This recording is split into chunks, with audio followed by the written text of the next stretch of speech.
Unforgettable Christmas. Sorry na to pa rin kasi kami sa aso. Sorry, Ayan, hindi makapag-move on si tita sa aso. Nina, since madalas kitang mapaiyak pag in-interview kita, meron ka bang sad Christmas na hindi mo kakalimutan? Or happy Christmas? Definitely walang sad. I refuse to be sad on Christmas Day or sa New Year. Ayoko maging sad. Siguro, wala talaga akong specific na Christmas year or day or ano na masabi. Kasi nga, lahat ng Christmases namin, lahat ng New Year celebration namin, for me, laging memorable at masaya. Kasi, it's being with your family eh. Hindi lang kaming immediate family, pero yung with my siblings and their respective families. So, lagi kasi kami yung nag-host ng Christmas and New Year. So, Legazpi and Villaruel, laging nasa bahay namin. So, it's always memorable, it's always fun. You know, just being with your family na kumakain lang kayo, kwentuhan lang. Yung perfect na yun para sa akin. So, every Christmas and New Year. Who else daw? Yeah. Z? Throwback tayo. Mga 1980s siguro to, or yeah. Siyempre, pag bata ka noon, pag malapit na, caroling na, di ba? So yung mga lata, bubutasin mo na yun, lalagyan mo ng plastic, gawin mo ng tambol. Tapos yun, magka-caroling na kayo, maliliit kayo, may mga uhog kayo, may ganyan. May mga libag sa leeg, caroling. Tapos yung kanta nun, I'm sure di nila alam yung kanta. Sa may bahay. O hindi, pag kumanta ka, walang binigay. Salamat, salamat, pwet niyong may lamat, salamat. Tapos boom, takbuhan na kami. Sure. Yung mga nakakamiss dati ngayon, wala eh. May nakapag-caroling ba dito sa mga bahay-bahay? Blythe, Charlie, Alexa. Hello. Lalo ka na Coco eh, di ba? May share ako kasi sa amin dati sa Laguna pa to. Pag papalapit na yung Pasko, nangangaroling na, basta pag December, bisan nga November pa eh. Sabi, Okay, diba? maaga. Kami patawad kasi araw pa ng batayan, idol, di ba yan? Pag December na, nangangaroling na ako. May isang beses, sinutusan akong bumili ng mantika. Oil po. Cooking oil, sorry. Cooking oil po. Sorry. Grabe, Carolina, mantika, di mo alam. Nakakaloka ka, sosyal na masyado. Inutusan ako bumili inutusan po ako bumili ng cooking oil, yung tipo 5 pesos, yung nasa sachet pa. True. Yan po. Ngayon, naglalakad po ako papuntang tindahan, nahulog yung pambili ko, yung 5 ko, nahulog sa kanal. Na-stress ako. Tapos na-realize ko, bigla ako naisip, Pasko nga, nangaroling ako. So, nag-ipon pa ako ng tanghalin tapat para lang may pambili ako ng mantika. Share ko lang po. Para mabawi. Hawak, meron bang sad? Baka merong sad Christmas? Like, may na-encounter ka bang sad Christmas? Sad, pero isa sa unforgettable Christmas ko when I was 15 kasi yun yung last Christmas ko with my grandfather. So, super memorable sa akin yun kasi yun yung last Christmas memory ko with him. And ever since, parang, it has never been complete. The same. It has never been the same. Yes. Romel? Yun. Okay ka na? May hugot na Thank you. kayo. Thank you. Eto sa totoo lang. Tita Glo,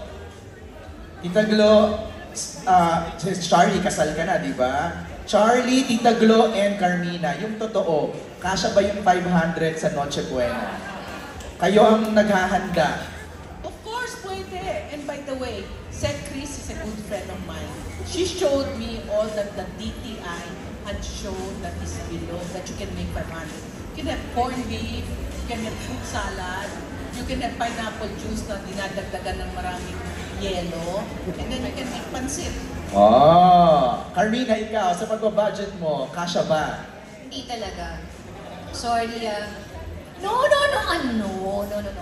I think it really depends sa pamilya, kung gaano kalaki yung pamilya, kung anong gusto nyong ihain sa Noche Buena. Pero kung talagang pagkakasya at wala talagang choice, hindi ko naman kasya. Pero, kunyari, spaghetti mo, huwag ka na mag-ambisyon, may giniling ka. Siyempre, noodles na lang yan, tsaka tomato sauce. Kung meron ka pang mabibiling cheese na mura-mura, na feeling ko naka-itemize yata yung cheese na meron. Pwede naman, pero huwag ka nang gumawa ng yung giniling. Tapos yung fruit salad mo, syempre, as much as fruit cocktail, gusto mo maglagay ng pineapple bits, eh hindi mo na magagawa yun. Doon ka na lang sa fruit cocktail, at saka siguro isang Nestle cream, ay, may brand.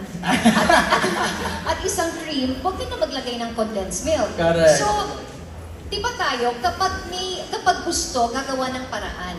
Diba tayo mga Pinoy maabilidad tayo, pero realistically, for me, if you ask Challenging me, na yun, no? challenging, hindi talaga kasha yung 500. Maybe nung 1993, kasha. Correct. Charlie, kasha ba yun sa inyo? Ay, sorry, Z. Yeah, sorry. No, because everyone's missing the point. The point is Noche Buena. Noche Buena is not, it's a feast. So kung second rice ka, tatlong rice, habang nakikipagkwentuhan ka, that's not a day or a night of nagtitipid. It's a feast for everyone. So kahit ako mag-isa, gusto ko makahamburger ng 3 or 4. Because it's a Noche Buena. So we have to take that, we have to consider that event na once a year lang nang nangyayari. Pwede ba naman may fiesta ka, nagtipid ka? Di ba fiesta sa mga mag-arbo? So let's go to that detailed event muna, bago tayo sa 500. So yun lang po ang additional ko dyan. I like that. Feast nga naman yun talaga. Charlie, kayo? Ako, honestly, feeling ko din hindi kasya yung 500. Kasi sa totoo lang, sa isang araw, ang hirap na pagkasyahin ng 500. Oo. More so kahit- sa Noche Buena, no? Kahit sa 2 tao, ang hirap na pagkasyahin na makapuno ka ng 3 meal a day sa 500. So, syempre, tulad ng sinabi po nila na ang Noche Buena gathering yan, dun lang kayo magsasama-sama. So, at least not enough sana yung food para sa lahat. So, ang hirap po ng 500. Pero gaya nga nasabi ni Mina, ang mga Pinoy, maabilidad, Yes. na paraan, Oo. madiskarte. So, pagdasal na lang. Hindi, Baka pwede instead of ground beef or ground pork, baka pwede tuna na lang. Oo. Or iba, I don't know, maabilidad natin, kaya natin. At saka feeling ko hindi tayo magsistick sa 500. correct. May mantika? May Yung- mantika. Kailangan may mantika. Ay, depende. Cooking oil. Cooking oil! Kelvin, ikaw, sa tingin mo? Yun, sa totoo lang talaga ako, sa bata pa lang ako, kasama na ako sa palengke, ganyan. So, aware ako. So, sa akin kasi iba't-ibang lugar, iba-ibang presyo din ang bilihin. Totoo. So, kung makakabili ka ng mga ganyan, yung mga recados, yung mga pansakog, kahit pa sabihin mong maliit na portion yung lutuin mo, hindi pa rin talaga siya kakasya. Hindi talaga. Dahil let's say, sige, maging practical na. Kasi yung event mismo, tama si Zorin dun. Yung event talaga siya mismo, it's a gathering. Right. Diba? Noche Buena. So, hindi siya pa pwede sabihin ng normal day na magluluto ka lang ng ulam. Baka siguro pwede kung magluluto ka lang ng ulam. On a regular day. Pero yung bigas pala ngayon, sa totoo lang, 50 pesos na. Yun na yung standard rate. Na hindi na katulad dati na makakabili ka ng 5 piso, 10 piso. Baka doon pwede. Correct. Or 25 pesos, pwede pa. Yun, sibuyas, bawang, ang mamahal na eh. Cooking oil, ang mahal na rin eh. Paano mo pa bibilihin yung mismong, di ba? So para sa akin,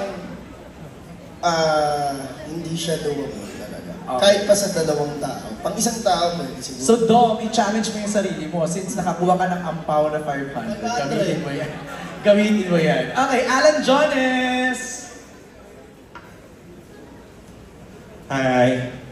I-connect na natin doon yung question kasi mahirap naman talaga ang buhay ngayon, di ba? So, hindi kaya, halos hindi na nanonood ng sine ang masang Pinoy kung totoosin sa mahal ng presyo ng ngayon, cinema tickets. So, halimbawang sa Pasko ay meron kang 500 para sa Noche Buena at may 500 ka rin for the magagastos mo pang panood ng sine.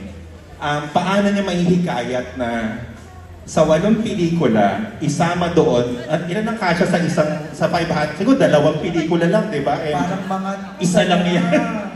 O, di ba? Isa lang na sine yata. Kung palagay natin 2. Para kay pasagot natin kay Mina, kay Je, kay Blythe, at saka kay Direk. Paano yun sila makonvince na isama doon sa 2 pelikula na panonoorin nila ang Reconnect?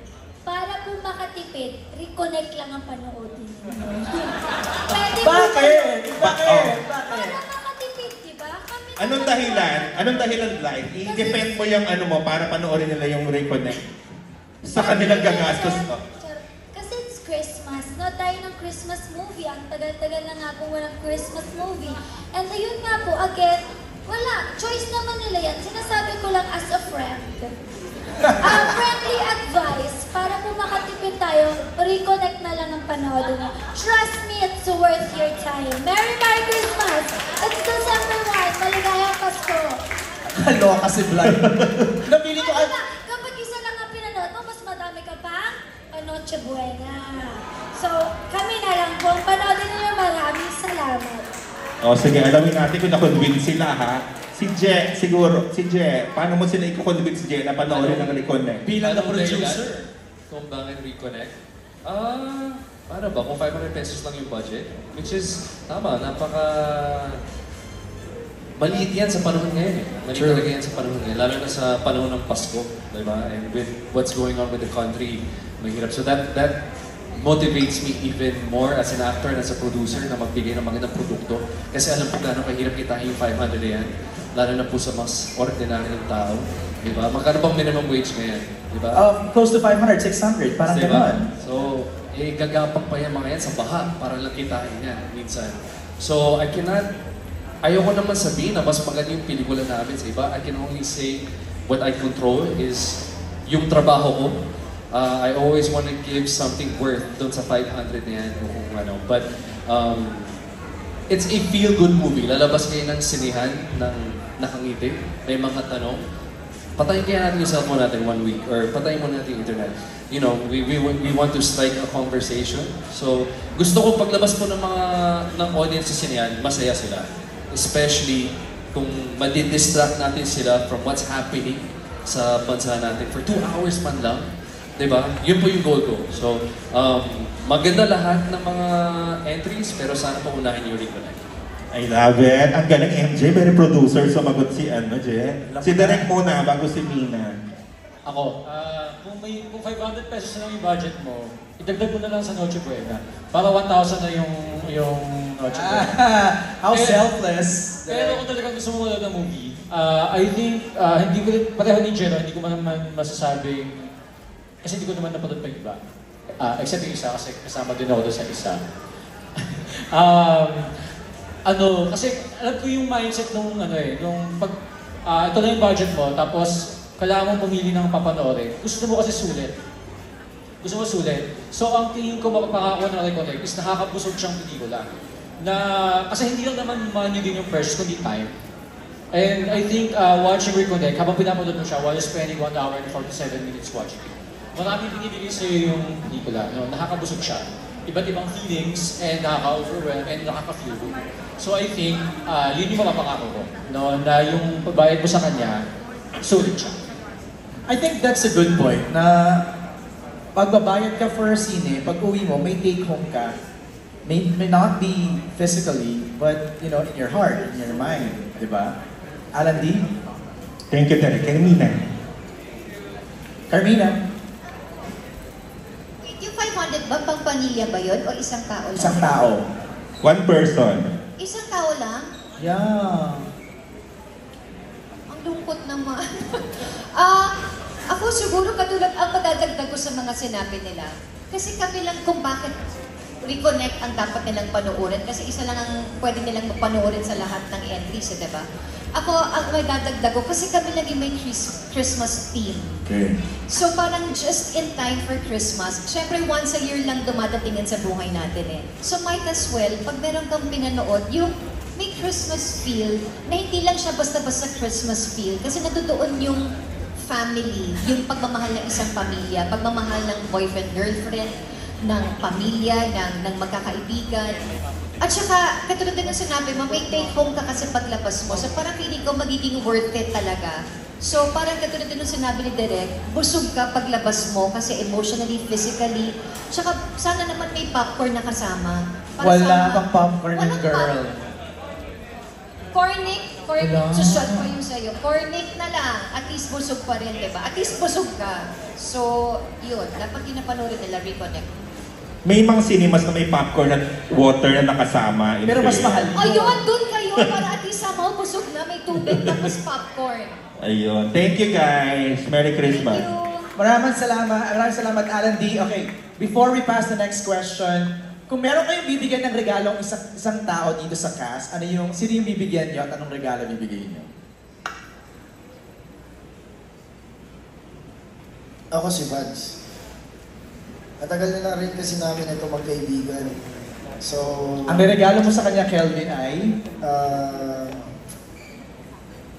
Ang hirap, pero siguro ang ireregalo ko kay Vance, kung pwede lang, kung maaari is yung passion. Passion.